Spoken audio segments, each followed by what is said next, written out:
I have the most amazing, bizarre, exaggerated propaganda video from the left today. This is a gem. Let's watch it. It's amazing. I will have to pause it occasionally because fair use is a thing, but I'll link it so you can watch uninterrupted if you want. We weren't always like this. We had a beautiful life. The best parties. The most beautiful friends. We thought it was just another election. So a lot of us didn't vote. Why bother? Everyone knew the system was rigged. Many of us even voted for them. I love the foreshadowing. This is the call to action, of course, that will supposedly get actualized by the rest of the propaganda video. I know it sounds crazy now, but we didn't like Democrats back then. Ah yes, Trump was president for 4 years and all US cities looked exactly like this, with all the fire and smoke back during his presidency, right? I mean, I don't remember that. I do remember some cities looking like it, back when there were mostly peaceful protests by Black Lives Matter. We were angry about the vaccine mandates and how they handled the war in Gaza and the way they wanted to censor free speech on the internet. They want unquestioned obedience. So, all of these are arguments against voting for Democrats. Notice that these are not things that a, vote blue no matter who person believes. These are things that somebody who's more moderate but might still vote Democrat in some elections would be concerned about. And let's see how they actually counter these accusations. So what did we end up doing? We voted for the guys who openly said they wanted to imprison dissenters and use the military against their political opponents. I love the music, very dramatic. Incidentally, do you remember RFK Jr. talking about how the Democrats just changed the military's orders, essentially allowing them to legally use lethal force against Americans on American soil for the horrible crime of dissent against the government? It's just been a few weeks since then.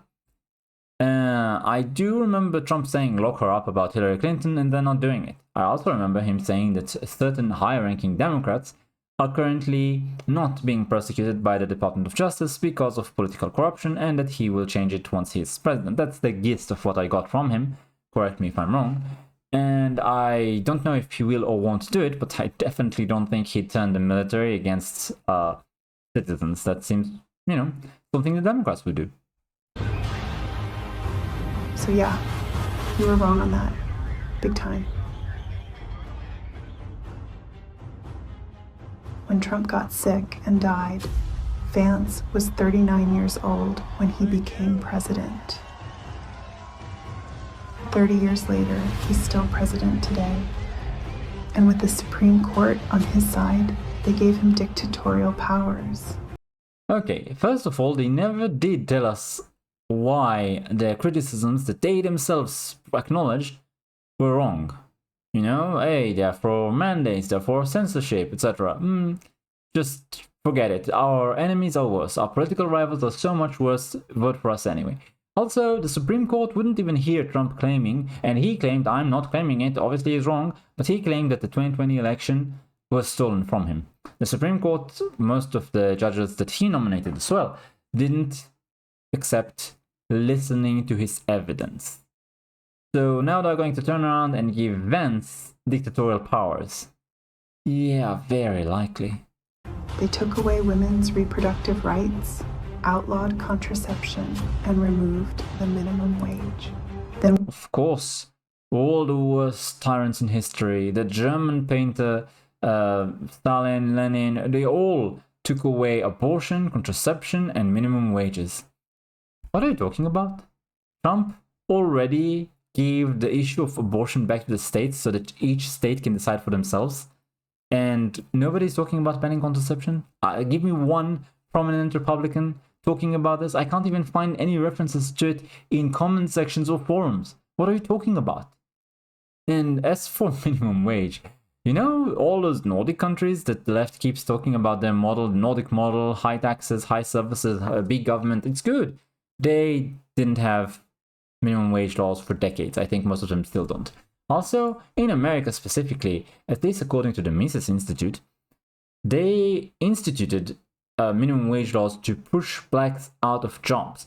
Essentially, you had black people that were unskilled or low skilled because, you know, they didn't have opportunities, they were just freed, and they got jobs by agreeing to receive a lower wage than the white workers. It was also due to racism, obviously. And basically, the way the racists got to outcompete the blacks who were willing to receive lower pay is just institute minimum pay laws, so that there was no economic incentive to hire the blacks anymore. You can Google it yourself, the Mises Institute, the racist history of minimum wage laws. So yeah, the horrible tyrants are going to allow the free market to function without government interference. Sounds like an anarchist or libertarian rather than a dictator. We had repression of dissent, AI surveillance of everything we did or said on a level we couldn't imagine. Hang on. Who's pushing for digital IDs and surveillance everywhere? Isn't it like the WEF, World Economic Forum, all the large corporations, including social media other than Twitter? Basically, they're all leftists, right? They all post black squares and rainbow squares at appropriate Black Pride or Black History Month or Pride Month. Aren't they all leftists that are trying to create surveillance? Where have you ever seen right-wingers try and create surveillance for anything? The government under Vance, Peter Thiel and Elon Musk set up concentration camps for illegal immigrants, then legal immigrants, then even homeless people. I'm sorry, but Trump wants to send illegal immigrants back to where they came from. He doesn't want them in the country. Why would he jail them? On the subject of creating concentration camps, these were accusations that were made against the left when we were talking about, you know, the mandate. People who wouldn't take the jab were afraid of being put into some of these. They will talk, I think Alex Jones even brought documents about you know, wanting to make such camps. And there's also accusations against the left-wing government in Britain right now that they are emptying prisons from actual, you know, violent offenders to put dissidents there instead. So more projection, par for the course. They finally admitted climate change was real, but it was too late. Florida sank into the Gulf and the West burned. I was told that the world is going to end by 2015, 2020. I was told a lot of things in school. Obviously, I'm not discounting climate change. Of course, I am obligated by YouTube to tell the truth and say that obviously climate change is real. But I remember the whole global warming shtick where they basically said that, you know, you have the ice caps that are gonna melt and the sea levels are gonna rise and, you know, all the coastal places are going to be covered up by this rising sea level. Do you remember that? Somehow, I think most of these predictions, in fact, all of them, didn't happen. You even have Democrats like Barack Obama, for example, buying houses that are beachfront properties, getting mortgages from big banks that somehow don't mind giving millions and tens of millions of dollars to somebody who, for an asset that's, you know, about to become the giant fish home, because it's going to be underwater in a couple of years. That was, I believe, Barack Obama's mansion was predicted to be underwater by his own science department in a couple of years. Interesting. But of course, climate change is real, and all of this is going to happen definitely. And cities across the country became uninsurable, then uninhabitable. Musk and Thiel poured all of our resources into artificial intelligence so they and their friends could become immortal. Immortal, right. Another accusation that Alex Jones made against, you know, tech oligarchs, specifically the left-wing ones, and I believe Musk as well. He definitely accused, let's see, Larry Page of Google of wanting to construct something akin to a digital god. You can Google that yourself. Again, it's not in the scope of the video, but yeah, you're just, you know, regurgitating the right-wing accusations against the left, and reflecting them back on the right so far. I don't know what happened to them, but I know what happened to us.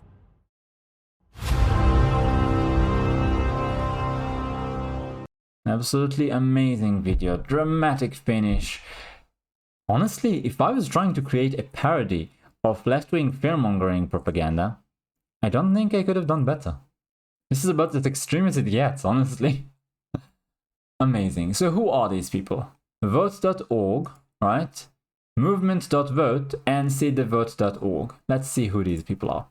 So, Seed the Vote are, quote, Everyday People PAC is a grassroots social justice political fund mobilizing volunteers to defeat Trumpism. That's the website Seed the Vote, obviously.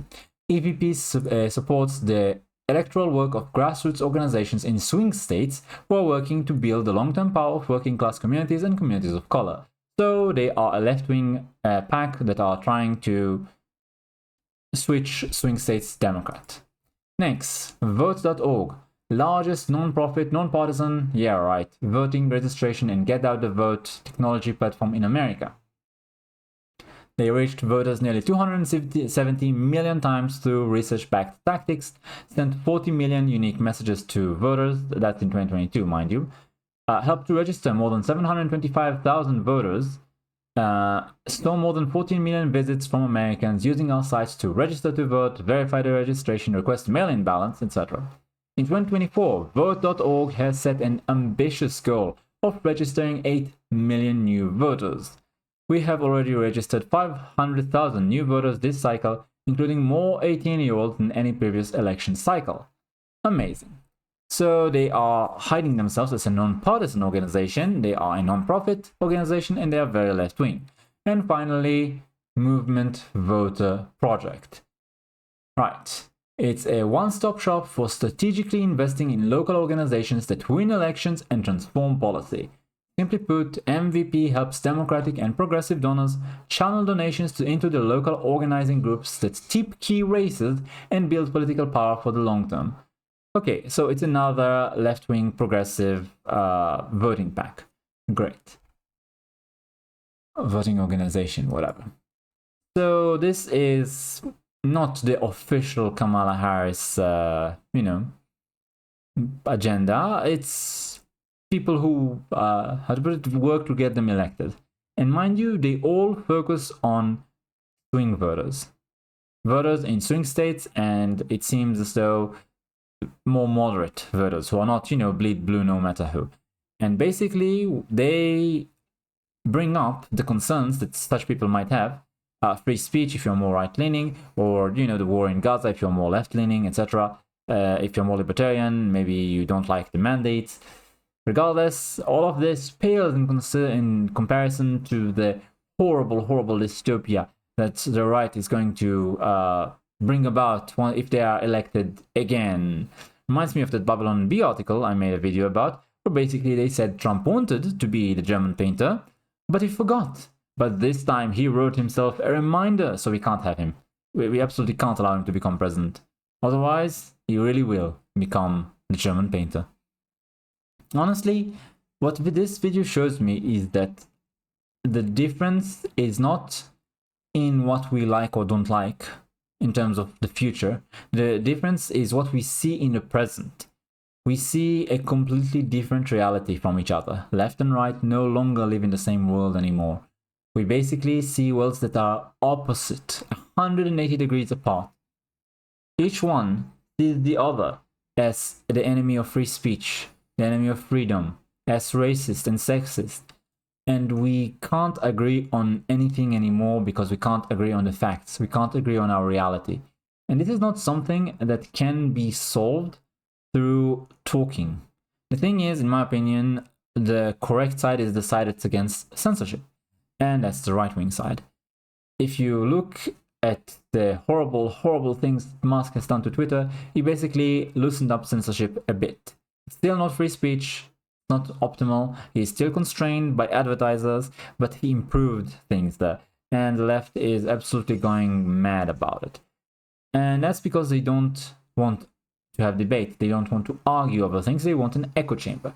Misinformation, disinformation, and all the other nonsense is only dangerous inside an echo chamber, where you can't say no, you can't argue against it. And this is exactly what we have on the left right now. That's my opinion. That's why we have such a, how to put it,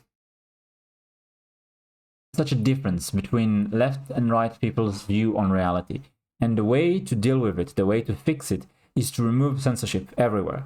And then people will be able to mix together, to have arguments, to share their opinions, and they will be able to reach a common ground on what is, and which is necessary in order to decide what course of action should be taken.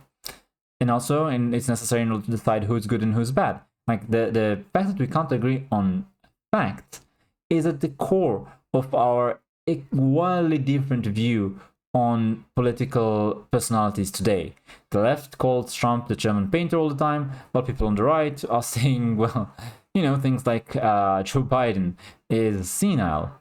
Well, people on the left didn't see it because they were presented an edited reality in CNN, MSNBC, and the like, and they lived in an echo chamber. Now that's obvious. I don't know how, other than rolling back censorship, we can come together again, which I think we should. But again, we should come together around objective reality, not the left-wing echo chamber. It's better to stay apart. It's better for the social fabric to be completely torn apart than for everyone to fall under the sway of this destructive woke globalist ideology. That's my take. Thanks for watching. Like, comment, subscribe, and I'll see you next time.